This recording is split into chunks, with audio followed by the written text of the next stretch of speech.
Good morning. Today we are going to review the work, energy, and power portions of the AP Physics C Mechanics curriculum. Flippin' Physics! Bobby, what is the equation for the work done by a constant force?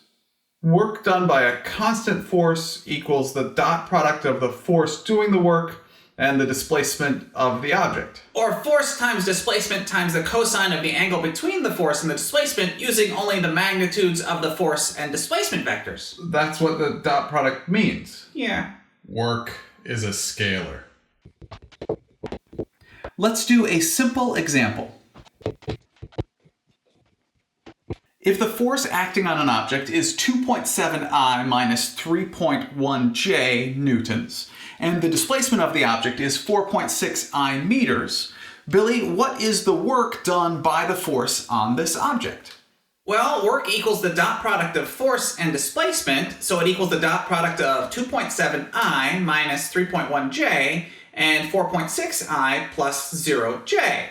Multiply the i's together, multiply the j's together, and take the sum. So it is 2.7 times 4.6 plus the negative 3.1 times 0, or 12.42, which is 12 with two significant digits. And it's in joules.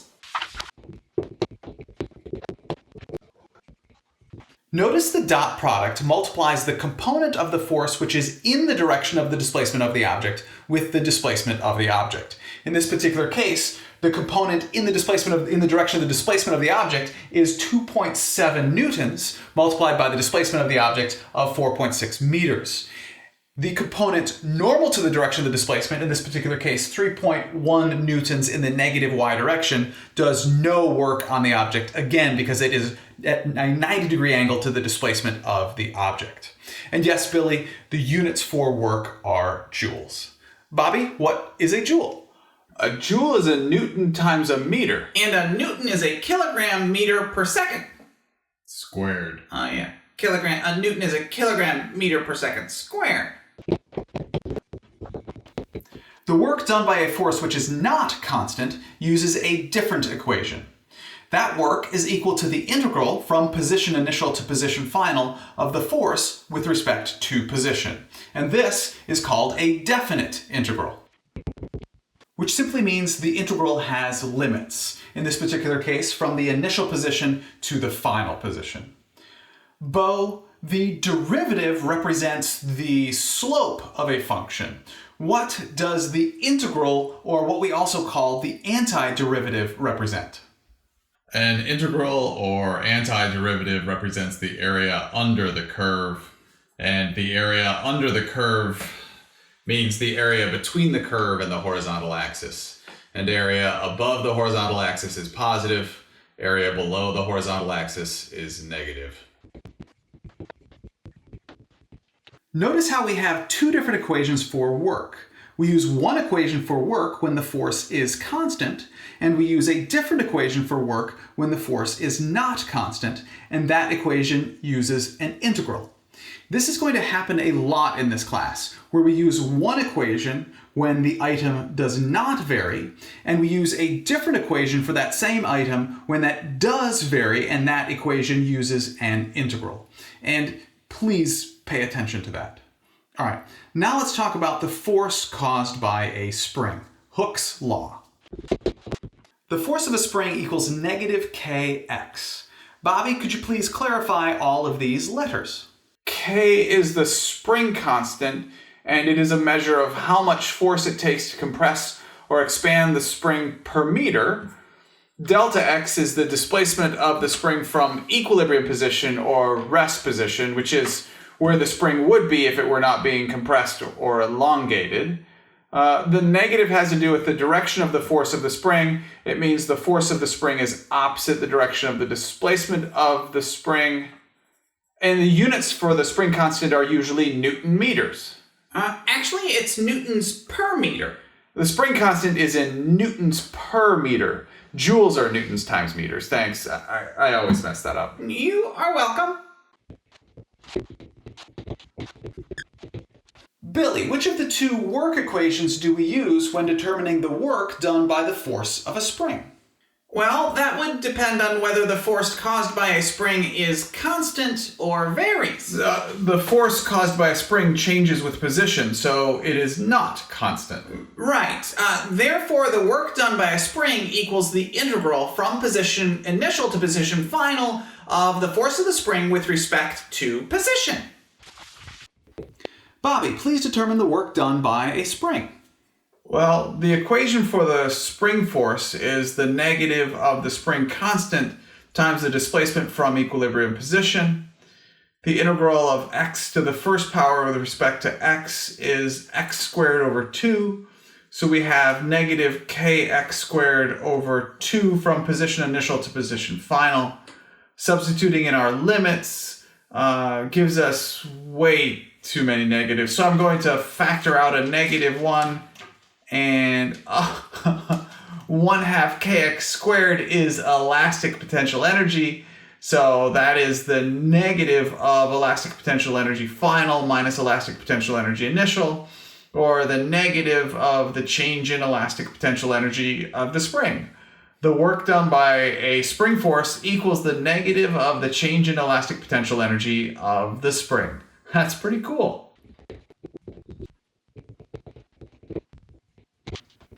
Previously, we derived the network kinetic energy theorem. We're not going to do that derivation right now. However, you're more than welcome to review it by clicking on the link which just appeared. It was during that derivation where we defined kinetic energy.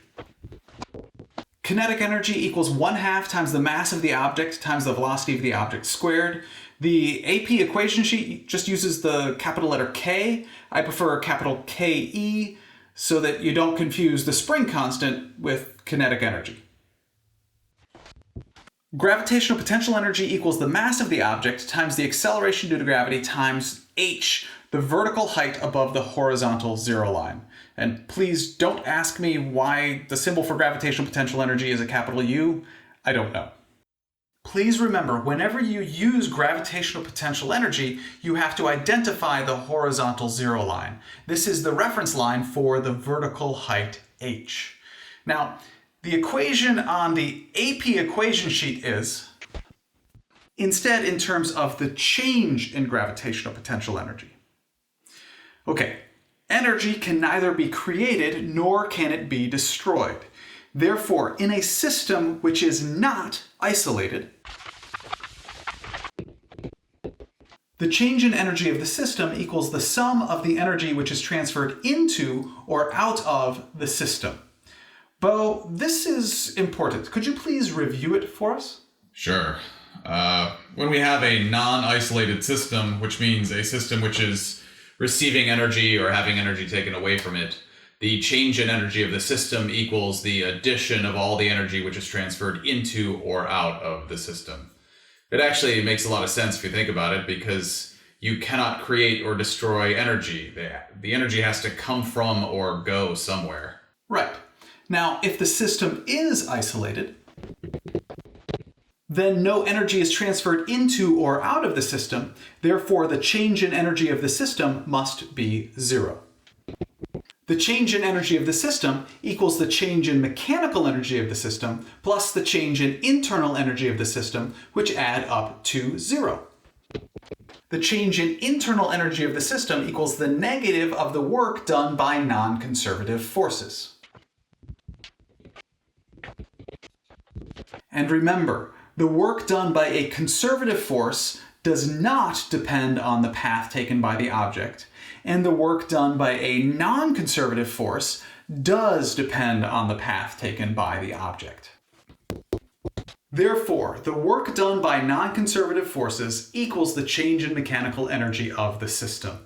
And because the only non-conservative force that I know of is friction, I usually write this equation as the work due to friction equals the change in mechanical energy of the system.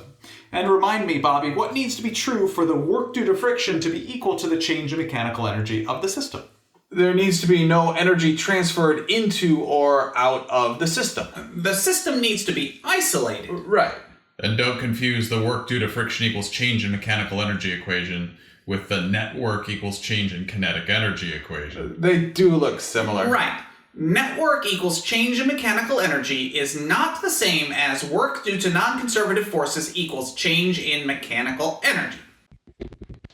And if the system is isolated and no work is done by friction, then the change in mechanical energy equals 0, which works out to be conservation of mechanical energy. And class, remind me, what do you need to identify whenever you use conservation of mechanical energy or work due to friction equals change in mechanical energy? Initial point. Final point. Horizontal zero line. Remember, just like work, all of these forms of mechanical energy are in joules. Now let's talk about power. Power is the rate at which work is done. Therefore, average power equals work over change in time, and instantaneous power equals the derivative of work with respect to time. And I will point out that the equation for power in terms of work on the AP equation sheet is power equals the derivative of energy with respect to time. Okay, now substituting in the equation for work done by a constant force gives us the derivative with respect to time of the dot product of the force and the displacement of the object. But the force is constant, so this is really just the derivative of the position with respect to time, which is velocity. Therefore, the power delivered by a constant force on an object in terms of velocity is the dot product of force and velocity. Bo, what are the SI units for power? Power is in horsepower? Horsepower is the English unit for power. Watts are the SI unit for power. Right, and 746 watts equals 1 horsepower. And watts are joules per second. But we don't have to memorize that there are 746 watts in 1 horsepower, right? You are correct that you do not need to remember how many watts are in a horsepower. What you do need to remember is that every derivative is an integral or an antiderivative. For example, power equals the derivative of work with respect to time can be rearranged to dw equals power times dt. Taking the definite integral of both sides gives the change in work equals the integral from time initial to time final of power with respect to time. Which means if you have a graph of the power exerted on an object with respect to time, the area under that curve will be equal to the change in work exerted on that object, which could be very helpful. So please remember, every derivative can be rearranged as an integral, and every integral can be rearranged as a derivative. Billy, what is the equation which is not on your AP equation sheet, which has to do with conservative forces? There is an equation which has to do with conservative forces, which is not on our equation sheet? I did not know that. either. It's a pickle. Pickle? A conservative force equals the negative of the derivative of the potential energy associated with that conservative force. As a side note, you have to know this equation because much of the time when the phrase conservative force is used on the AP exam, this is the equation you need to use. Capiche? Capisco. Yeah. Ich verstehe. For example, for a spring, the force of a spring equals the negative of the derivative of the elastic potential energy associated with that spring with respect to position. And we can substitute in the equation for elastic potential energy. And Bo, could you please take that derivative? The derivative of x squared with respect to x is 2 times x, and 1/2 times 2 is 1. So the force of a spring equals negative k times x. But we already know that, don't we? Bo, that is my point. Right. Billy, could you please do the same thing with the force of gravity? The force of gravity equals the negative of the derivative of gravitational potential energy with respect to position. However, that position is going to be in the y direction because the force of gravity is in the y direction. For gravitational potential energy, we can substitute in mass times acceleration due to gravity times vertical height above the horizontal zero line. Although, let's use a y for that instead of an h to match the variable we used for position. Mass and acceleration due to gravity are constants, and the derivative of y with respect to y is just 1. So the force of gravity equals the negative of mass times acceleration due to gravity. Why is it negative? The force of gravity is always down. That's why it is negative. Okay, that makes sense. Now let's talk about neutral, stable, and unstable equilibrium.